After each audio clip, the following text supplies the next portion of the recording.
yàlla bu baax julli ci Yonent bi di beral nuyoo ak ziar sama papa sëñ Mbaye Sy Mansour xalifa général des Tidianes ñemewu maa dugg Tiwaawan te ziaroon ma ko sargalu ma ko texagal bi ak nuyoom ci loxoom mu tegal ma ko képp koo xam ne kilifa diine la dëkk fii ci commune département de Tivaouane di leen nuyu bu baax di leen ziar di ñaar sàkk si ñoom ñaar di nuyu nag kilifa yi teew yëpp di beral nuyoo monsieur le ministre délégué Pape Amadou Sarr di kontaan ci moom di ko féliciter encore une fois ci jëfam ci taxawaayam ci réew mi ak efficacité bi nga xam ne ak pragmatisme bi nga xam ne moom la doxalee dossier bi ko jox parce que yaakaar naa ne ni gën daaw je dirais le 11 mai 2018 laa ñëwoon fii ci département de Tivaouane fii ma taxaw tey taxaw fii tey def jigéenu Kajoor yëpp waxtaan ak ñoom jox leen ay financement yàlla dafa tey ñu teewaat si tey di ko concrétiser loolu nag bu amee dañuy koy sant yàlla bu baax sant ko son excellence le président Macky Sall waaye sant aussi le ministre délégué Pape Amadou Sarr li nga xam ne comprendre nañ fii ñun ñëpp dañuy jëf président lañ koy jëfal askanu Sénégal moo ngi tax a jug te moo ñu ñor mu mettre à notre disposition les financements des femmes ñu fas yéene ko jox tey jii incha allah kon monsieur le ministre délégué maa leen nuyu baax di la sant di la gërëm. di nuyu mon frère monsieur le maire Ndiaye Sy Mbène di sama frère di bu baax di kenn ci département bi di kenn ci commune Tivaouane monsieur le maire maa ngi lay nuyu bu baax di la sargal di la ziar di nuyu madame la présidente sama sœur Adja Seydou Gueye Touré la Lion du Kayor maa ngi lay nuyu bu baax madame la présidente di kontaan ci yow bu baax. di leen féliciter di la encourage taxawaay ci askan wi ak liggéey ci commune bi ak département bi di jàppale jigéen ñi di ma jàppale. madame la présidente maa ngi leen féliciter di kontaan ci yow bu baax di nuyu monsieur le gouverneur de la région de Thiès nekk fi waaye maa ngi koy nuyu moom tam mon frère si di kontaan ci accueil bi ak organisation événement yi nga xam ne moom la ñu def ci département ci région de Thiès. di nuyu monsieur le préfet de la commune de Tivaouane. di monsieur les sous-préfets di nuyu monsieur le beral nag nuyoo monsieur le sous-préfet de Médina Dakar parce que foofu mooy sama fief fa laa dëkk Kajoor laa dëkk fi laay sëy kon maa ngi beral nuyoo monsieur le préfet de Médina Dakar.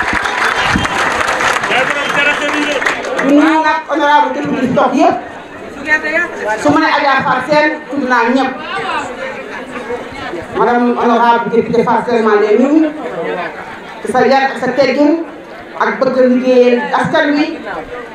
su ma la nuyoo naa honorable Yaya Diallo honorable député di ko nuyu moom tam di kontaan ci moom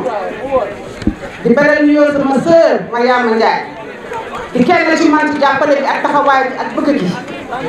Mariama maa ngi lay nuyu di la remercier ci parole bi rafet yoo ci man sànq di nuyu Adja Gamou Fall moom tam ma sœur ñoo bokk yaay conseil économique social environnemental moom tam maa ngi koy nuyu bu baax di kontaan ci moom di ko féliciter encore une fois ci taxawaayam ak discours sànqam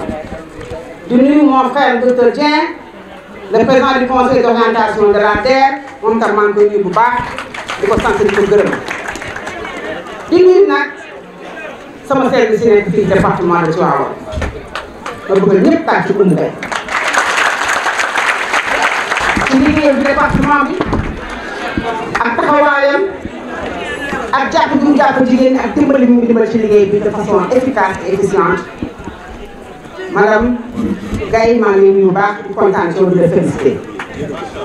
di wax yàlla dafa dogal nag ma ñëw tey fii département de Tivaouane sama département waxoon naa ko keroog fii le 11 mai 2018 ma ne woon dama beral loxo waa Tivaouane ñu ne ma waroo wax loolu ma ne ah kay bay say oom parce que nag Tivaouane sama département la ci plusieurs raisons yoo xam jaruma koy lim waaye ñi ma xam Tivaouane xam nañu maa Tivaouane benn la may indi woon fi 249 millions de financement financé 18 communes mais 443 projets de femmes yàlla dogal boobu lañu ci dox di ci wax pour mën a sotti du ma répété boo xam sànq parce que toujours rek ci remerciement yi encore renouvelé à l'endroit de mon frère monsieur Pape Sarr ba mu comprendre gouvernement bi ñëpp benn nañu mu suñu def une solidarité gouvernementale ci action yi nga xam ne son excellence le président Macky Sall moo ko bëgg parce que nag damay def répétition parce que président Macky Sall ci askanu Sénégal kenn du ci moom ci taxawaayam ci social bi ci bëgg askan wi ci dimbale leen suqali leen ba ku nekk mën a demal sa bopp loolu moo tax son excellence am vision bu mag ci social ak développement famille ak jeunes yi mu teg la délégation à l'entrepreneuriat rapide pour gën a dëggal loolu pour gën a consolider ce développement inclusif des populations mu xam ne bu neetee ministère de la femme kese doyul bu ne tous les projets et programmes yi nga xam ne que logés au niveau de mon département nga xam ñëpp dañuy jëf pour que askan wi jëm kam mais particulièrement jigéen ñi mun naa indiwaat beneen nag dolli ko ci mooy délégation à l'entrepreneuriat rapide pour que ñu fi gaaw ñu jot seen financement ñu nekk ay entrepreneur pour que jigéen ñi ak ndaw ñi ku ci nekk boo xam ne yàlla amoo chance am liggéey ci bureau waaye mën nga am idée bëgg entreprendre dara mu jàppale dimbali la pour nga am tuuti loo ci jàppale ko pour mën a dem ci kanam. def naa question bi ñu posé sànq muy une question boo xam ne dañ koy wax di ko waxaat mooy jigéen ñi bëgg ñu rembourser seen ay prêts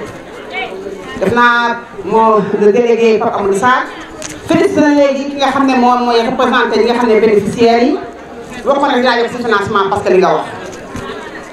loolu sax dëgg la nag waaye jigéen ñi nag jigéen ñu am jom la ñu monsieur Sarr jigéen ñi boo lebee la ñu fay amul benn jigéen tey xool assemblée bi ay jigéen def fi toog ñii dañoo gëm seen bopp dañoo xam ne ñoo nekk au cœur des familles dañu xam ne développement Sénégal moom dem sans ñoom ñu gëm ko comprendre ku leen jëf nag pour sa bopp waaye jëf aussi pour sa famille jëf pour sa askan kon jàppal ne loo leen jox rek bëgg nga ful ko ëllëg tax boo leen joxee tey 100 000 francs bu doon ko joxee 200 000 wala joxee 500 000 pour ñu jëm kanam waaye aussi la vision de son excellence mooy ñu dem vers l'entrepreneuriat des femmes parce que nag c'est des questions qui sont liées le remboursement des prêts est lié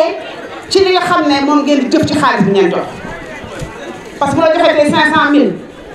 financé la nga war cee liggéeyoo ci nga séddoo xaalis bi ak ñi nga bokkal groupement wala tey xaalis bi ngeen jëf ci leneen bu leneen fayal doo mun a fay kon lu am solo ñu comprendre léegi dañoo jëm pour jàppale askan wi ñu jëm mën a seen bopp am autonomie loolu tax jigéen ñi tey ñu jàppale di leen financé bu leen joxee xaalis bi bu leen ko séddoo bu leen ko dugal fi nga ko war a dugal mais liggéey leen ci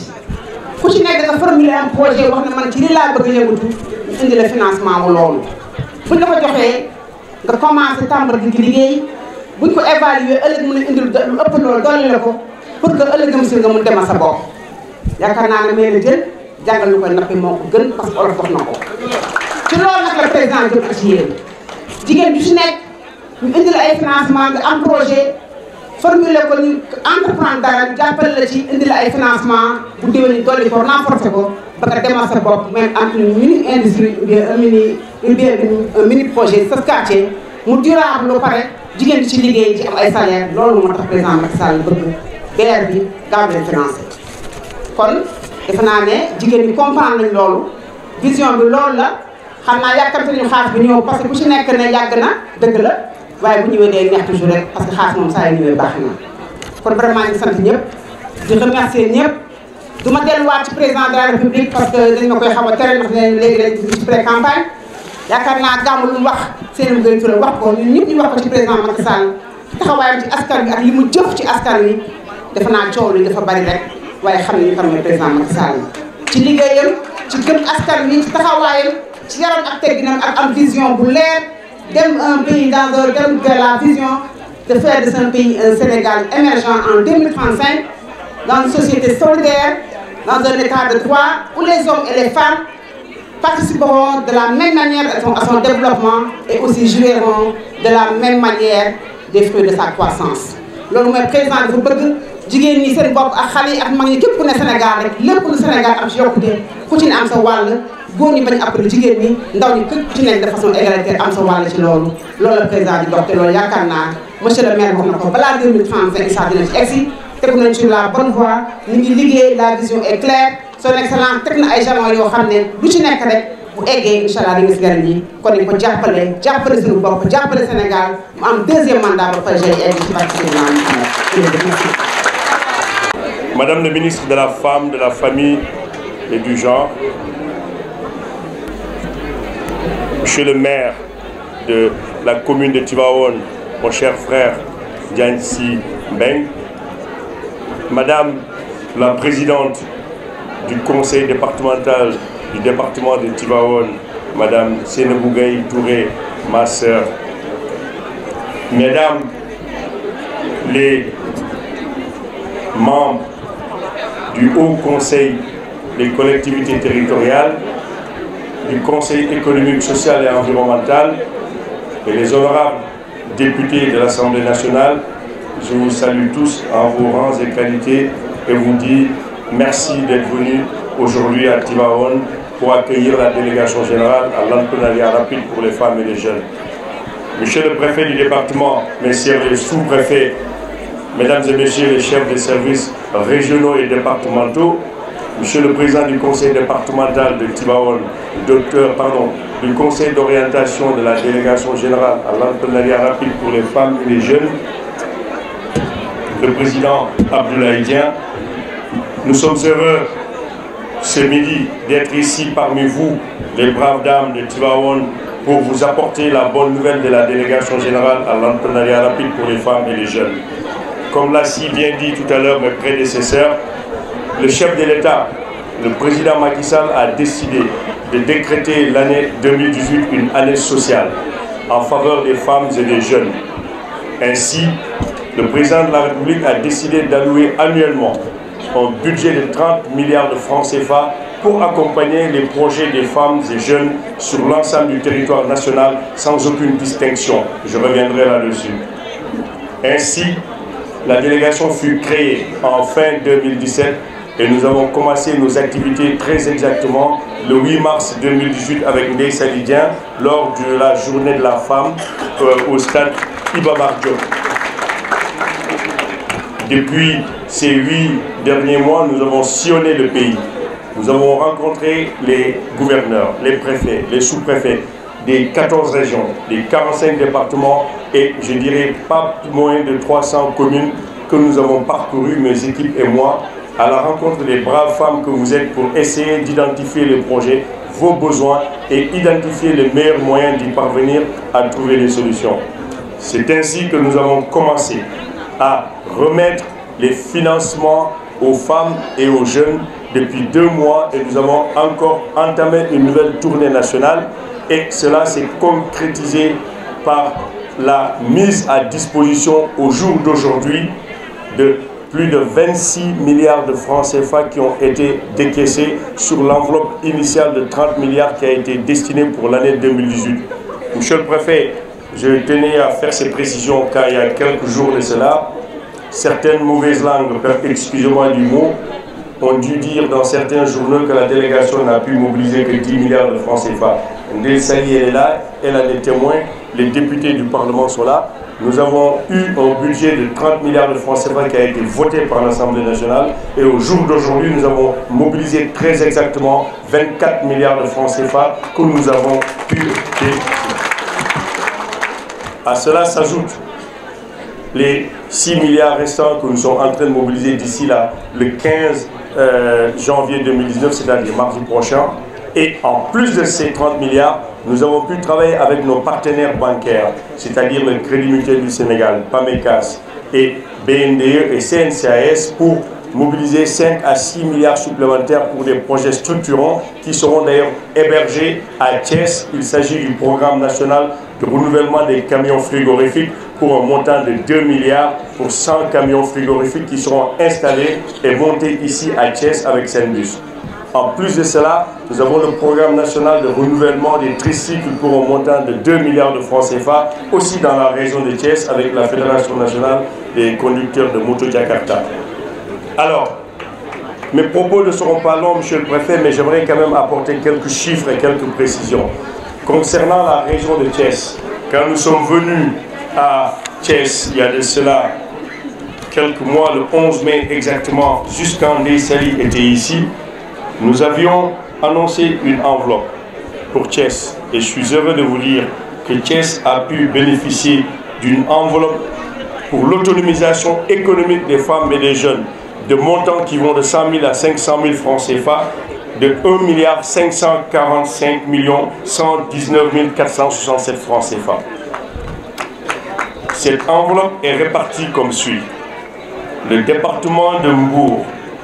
bénéficie d'une enveloppe de 542 264 141 francs CFA et nous avons déjà mis à disposition 440 450 000 francs CFA pour un taux d'exécution de 81% et pour 1804 bénéficiaires. Le département de Thiès a bénéficié d'une enveloppe globale de 575 484 000 francs CFA et nous avons déjà décaissé 494 532 000 francs CFA pour un taux d'exécution de 86% avec un effectif global de 2150 personnes. Enfin, le département de Tivaouane, où nous sommes aujourd'hui, nous avons alloué une enveloppe globale de 427 millions de francs CFA et 271, les 427 millions ont été entièrement décaissés. Donc bravo à Tivaouane qui a pu utiliser l'enveloppe qui a été allouée au département en termes d'autonomisation économique pour les femmes et les jeunes. À cela s'ajoute, Monsieur le Préfet, une enveloppe qu'on appelle hors autonomisation, c'est-à-dire des projets structurants dans le secteur de l'agriculture, de l'élevage, de l'artisanat, du transport, du secteur du tourisme, de la pêche, etc. Cette enveloppe qui a été validée ensemble avec les chefs de services régionaux à Thiès, vendredi avec le gouverneur Amadou Sy et tous les chefs de services régionaux où on a eu à tenir un comité d'investissement régional délocalisé, nous avons pu allouer à la région de Thiès une enveloppe globale de 903 169 112 francs CFA qui se répartit entre les différents départements encore. Mbour a une enveloppe de 297 302 000 francs CFA. Thiès a une enveloppe de 323 043 000 francs CFA et Tivaouane a une enveloppe de 273 621 000 francs CFA. Et cette enveloppe a une particularité, car la DER a décidé, comme l'a dit ma sœur Ndeye Saly, de travailler main dans la main dans son souci de cohésion, mais aussi de solidarité gouvernementale et de rationalisation du dispositif de financement pour les femmes, de mettre à disposition du ministère de la Femme 450 millions de francs CFA pour financer les femmes et les jeunes pour qui Ndeye Saly avait déjà pris des engagements et avait remis des attestations à Thiès, Tivaouane et Mbour. Et merci Ndeye Saly d'être présente ici avec nous aujourd'hui. Et nous allons continuer ainsi dans les autres régions à partager nos fichiers, à partager nos ressources pour pouvoir avoir une plus grande efficacité, une efficience, mais aussi une célérité dans le traitement des dossiers des femmes et des jeunes sur l'ensemble du territoire. Monsieur le Préfet, honorables invités, avant de terminer, j'aimerais préciser quelque chose qui est très important, c'est-à-dire l'aspect lié à la transparence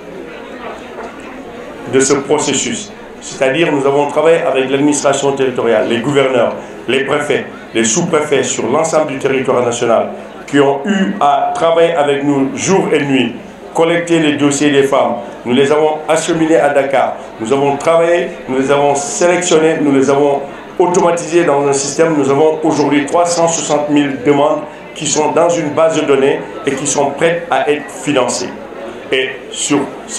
dans ce processus, nous avons eu à interagir avec plusieurs élus, les maires, les députés, les membres du Haut Conseil et plusieurs autres personnes. Et il faut le dire, ça n'a pas été toujours facile. Aussi bien avec les membres des partis au pouvoir, c'est-à-dire la paire ou la coalition Benno Bokk Yakaar, comme aussi les membres de l'opposition qui nous ont critiqués tant bien que mal sur la gestion de cette manne financière que le chef de l'État a mise à notre disposition. Mais nous avons été précis, clairs et nets sur les orientations que nous avons eues du chef de l'État, le président Macky Sall, qui vise à accompagner les femmes et les jeunes de tout le Sénégal. Seynabou est revenu là-dessus tout à l'heure. Ce que le président Macky Sall m'a demandé, et là je vais parler en wolof, daf ma ne da ngay liggéey Sénégal daf tour bi xool jigéen ñi ak ndaw ñi amul xaj ak seen bu si xool ku bokk APR bu si xool ku bokk PDS bu si xool ku bokk PS ndax man maay président Sénégal ñëpp maa leen uuf nga financé ñëpp te loolu lañ def tey kenn mënu leen ne waa APR rek lañ financé wala waa PS lañ financé et tey it buñ ñu ko santoon sax dañuy bàyyi liggéey bi kon mu leer yëpp.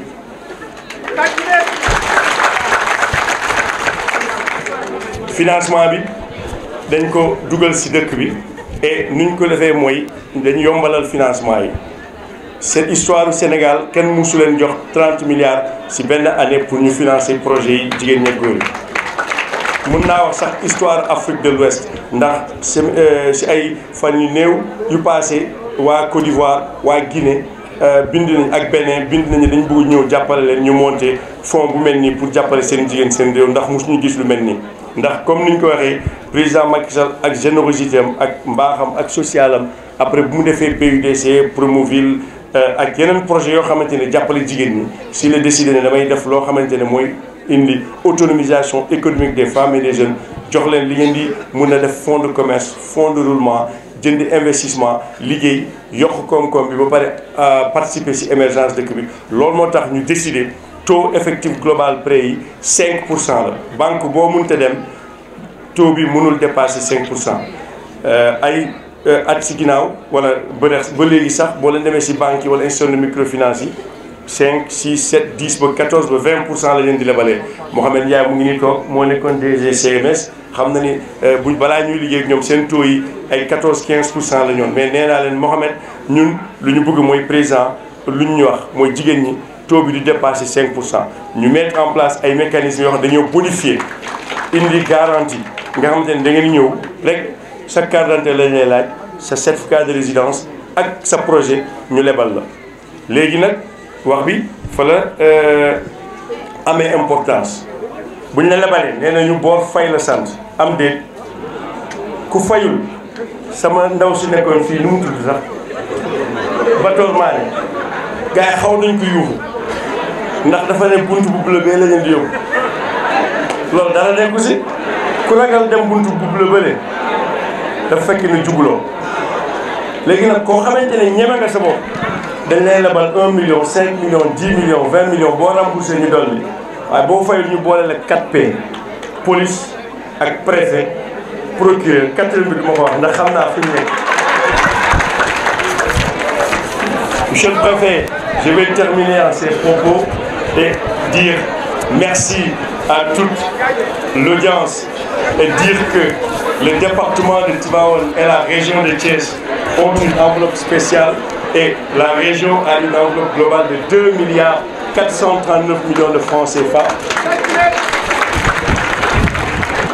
Et c'est la deuxième région après Dakar. Nous vous encourageons, vous incitons à travailler. Il y a 71% de femmes bénéficiaires de la DER dans la région de Thiès et le département de Tivaouane. Ça veut dire la présence de toutes ces femmes ici. maa ngi leen di nuyu yéen ñëpp seen tur seen sant de ngeen xaar rek ñu jox leen attestation yi et di leen di jaajëfal di ne ba beneen bu soobee yàlla 2019 dañ defaat 2 milliards.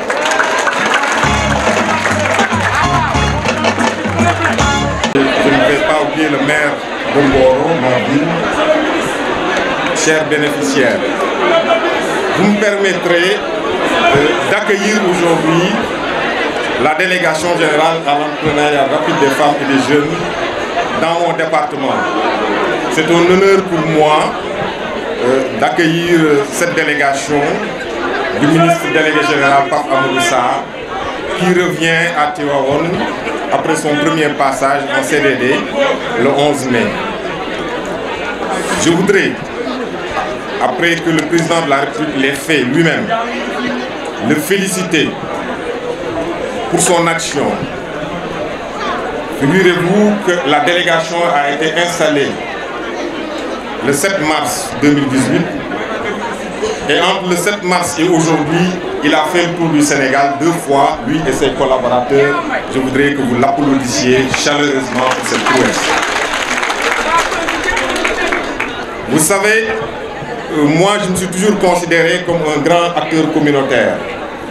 Mais j'ai rencontré mon maître, le président de la République. Lui qui a mis sur pied des agences, des institutions pour opérationnaliser ses idées, pour toucher directement les populations. Et c'est tout à l'honneur du délégué général, le ministre Pape Amadou Sarr, qui a quitté les hautes sphères internationales pour venir opérationnaliser la généreuse initiative du président de la République, la délégation à l'entrepreneuriat rapide des femmes et des jeunes, pour, après avoir aidé les femmes par le canal de la délégation à la solidarité nationale, le président de la République est revenu pour dire à ces braves femmes: maintenant je vais vous opérationnaliser pour l'entrepreneuriat, pour que vous puissiez participer de façon véhémente et notoire à la marche résolue du Sénégal vers l'émergence. Et c'est tout à votre honneur. Et le président de la République n'a pas oublié ces jeunes qui étaient souvent laissés en rade. Il y a eu des initiatives, mais qui n'ont pas été à la hauteur des attentes. Et pour la première fois au Sénégal, un président de la République met sur la table 30 milliards renouvelables chaque année,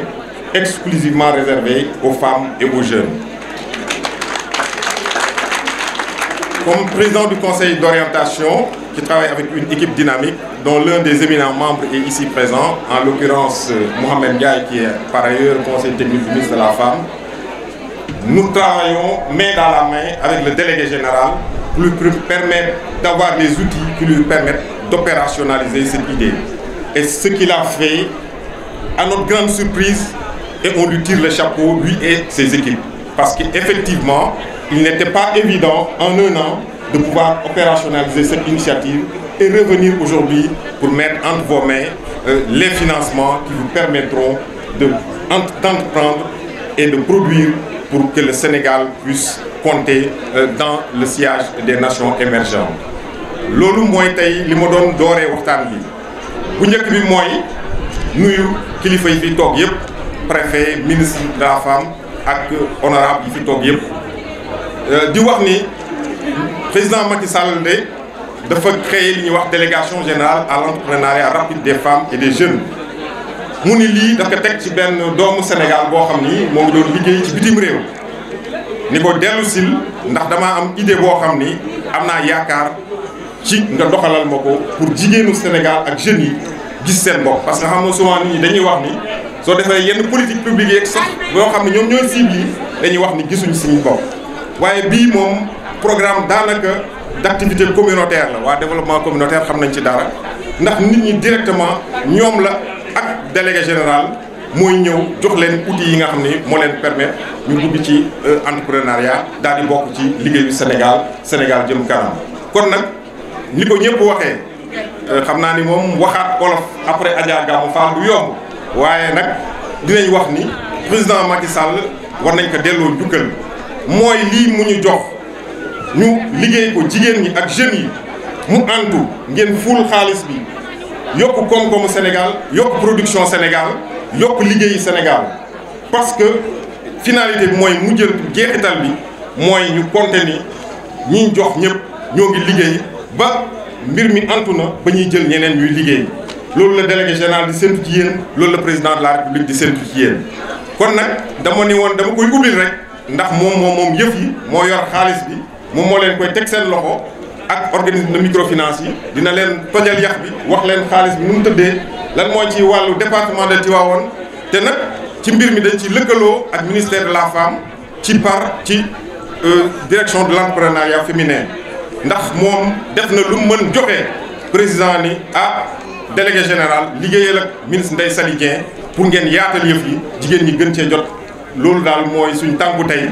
donc may encore remercier le préfet mi organisé mi ñu dalal remercier ñi ñu fi fekk ñëpp rafet discours yi rafet na waaye li mujj yëpp mooy jël leen ngeen liggéey te fay Sénégal jëm kanam jërë ngeen jëf